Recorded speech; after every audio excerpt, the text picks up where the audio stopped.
Alors, apôtre Jean a vu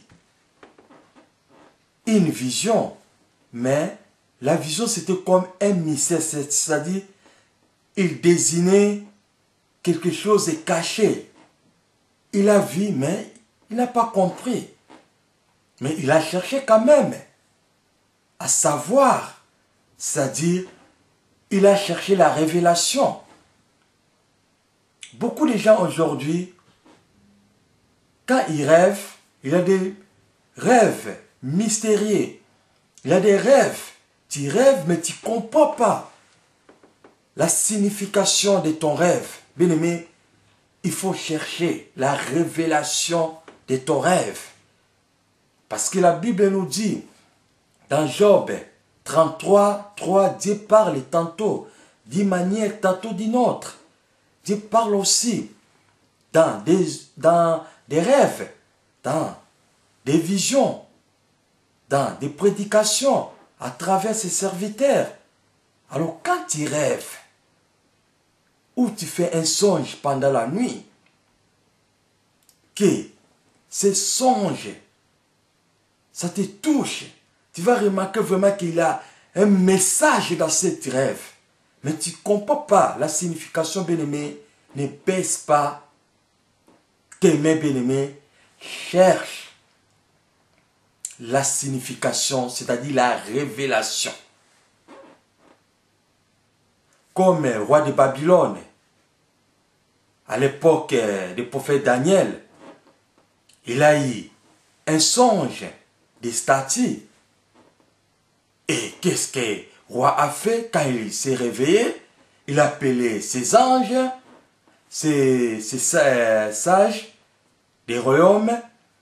Il a dit, voilà, j'ai rêvé, mais j'ai oublié les rêves. Alors, dis-moi les rêves et la signification. Et on a vu, c'était vraiment un examen très très difficile.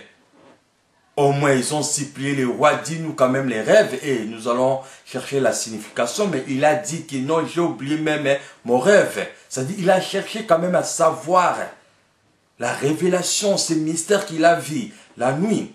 Alors, nous aussi, bien-aimés, quand tu rêves, bien-aimés, il ne faut pas laisser comme ça. Il y a beaucoup de gens, ils ont rêvé quelque chose qui était négatif pendant la nuit, et le matin se réveille, il ne prie même pas, et il sort, peut-être c'était un accident, peut-être c'était quelque chose de négatif. Ça arrive dans sa vie. Alors Dieu nous dit toujours d'avance, parce que Dieu n'aime pas que quelque chose de malheur vienne dans nos vies. C'est pour cela que Dieu nous prévient toujours d'avance. Mais comme nous sommes négligents, comme nous ne comprenons pas le langage de Dieu, des fois nous négligeons ce que Dieu nous parle. C'est pour ça même la Bible nous dit, Dieu ne fait rien sans avertir son peuple. Mais tout ce que Dieu est en train de vivre, Dieu le savait. Il y a des mystères, bien-aimés. Il faut savoir, il faut chercher la révélation. Il ne faut pas négliger, il y a des choses, bien-aimés, il faut prendre ça au sérieux. Tu rêves quelque chose négatif, même positif, bien-aimé, il faut savoir la signification. On a vu même dans la Bible, Joseph a eu des rêves. Ces rêves, c'était mystérieux. Il avait des révélations dedans. Alors, même Joseph n'avait pas compris, mais il a expliqué à ses frères, il a expliqué à son père. Alors, c'était des mystères dans cette révélation. C'était les plans, les projets que Dieu avait formés pour Joseph. Alors, Joseph, il était choisi dans son rêve. Il avait un mystère d'élévation. Peut-être Dieu t'a déjà parlé. Mais comme tu avais négligé ce mystère, alors tu fais quelque chose qui est au contraire ce que Dieu avait fait ou programmé pour toi. C'est pour cela qu'il a des échecs à ce que tu es en train de faire. Parce que tu es dans remplace, comme dit les Anglais. Donc il faut, si tu es là où Dieu veut que tu sois bien-aimé, tu auras discerné. C'est comme Joseph avait un rêve, mais il n'a pas négligé. Il a retenu. Il récitait son rêve. Il savait. Il y a des gens aujourd'hui, il prend des révélations. Quand il sort, 2 jours après, il oublie. Bien, mais je te conseille, acheter un cahier. Je te conseille, bien-aimé, que avoir l'habitude d'écrire tous les mystères, toutes les révélations que Dieu te montre, tout ce que Dieu te dit, tout ce que Dieu te promet, bien-aimé, il faut l'écrire quelque part. C'est très important. Ne néglige pas, bien-aimé. Il faut examiner. Même la Bible nous dit, il ne faut pas minimiser la prophétie. Mais il faut examiner la prophétie et garder ce qui est bon. C'est très important. Alors, apôtre Jean a vu une femme. Sa façon était vraiment très étonnante. La façon, la femme était habillée, la façon, la femme était assise sur une bête. Alors, il a bien vu, mais il n'avait pas compris. Alors, l'ange qu'on vient de lire lui a dit, ne t'étonne pas, et je vais te montrer les mystères de la femme et de la bête. Il a 2 choses, bien-aimés. Mystère de la femme et mystère de la bête. Comme j'ai dit, mystère, c'est quelque chose de caché pour nous. Mais Dieu sait. Et si Dieu t'a montré ça, c'est-à-dire Dieu veut que tu cherches la révélation de cet mystère. Il ne faut pas dire seulement, bon, je ne comprends pas. Non, non, non. Si tu as découvert quelque chose, c'est bien-aimé. On voit même dans le monde les chercheurs, même les gens qui vont dans le soleil, dans la ligne, sur la mer, quand ils découvrent quelque chose, peut-être ils ne peuvent pas comprendre, mais ils vont prendre l'exemplaire ou s'il y a la possibilité de prendre ces choses-là et ils vont amener ça dans un laboratoire pour étudier, c'est-à-dire pour découvrir quand même des significations. À d'autres termes, la révélation de ce qu'ils sont en train de voir. Comme on a vu les films de Titanic, quand on a découvert ce bateau, on n'a pas les cité comme mystère, quelque chose qui était caché. Il y avait une histoire réelle. Alors les chercheurs, qu'est-ce qu'ils ont fait?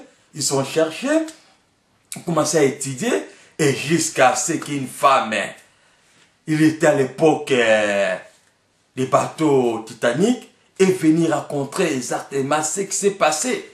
Ça dit, tout ce que tu vois, bien-aimé, tu as le pouvoir de l'obtenir. Si Dieu te montre quelque chose, ça dit, Dieu veut que tu cherches aussi la révélation. C'est très très important. La révélation de ta vie. Qui tu es. Les gens ne savent pas qui tu es. Quelle est ta mission sur cette terre. Tu es là, bien-aimé, pour un but.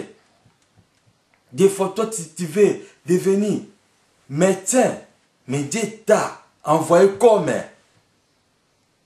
pasteur, comme serviteur de Dieu. Toi, tu veux faire quelque chose parce que tes amis, parce que c'est mode, mais Dieu te veut quelque part. Mystère. C'est très très important de chercher la révélation des mystères. Tout ce qu'on voit dans le monde, par exemple, je vais donner l'exemple des automobiles, toutes les voitures, toutes les marques de voitures, tu vas constater, ils ont leurs signes qui symbolisent leur marque. Par exemple, Peugeot, tu vas voir, on a mis une bête. Tu vas voir d'autres Toyota, ils ont l'air signes. Tu veux voir Vozol, ils ont l'air signes. Tu veux voir Citroën, ils ont l'air signes. Et l'air signe, il y a des mystères. Pourquoi ils ont choisi ça? Les constructeurs, ils savent pourquoi ils ont mis cette signe. C'est-à-dire, le mystère, c'est-à-dire la force qui permet que ce produit puisse avoir des succès. Il y a des mystères. Dieu d'abord lui-même est mystérieux.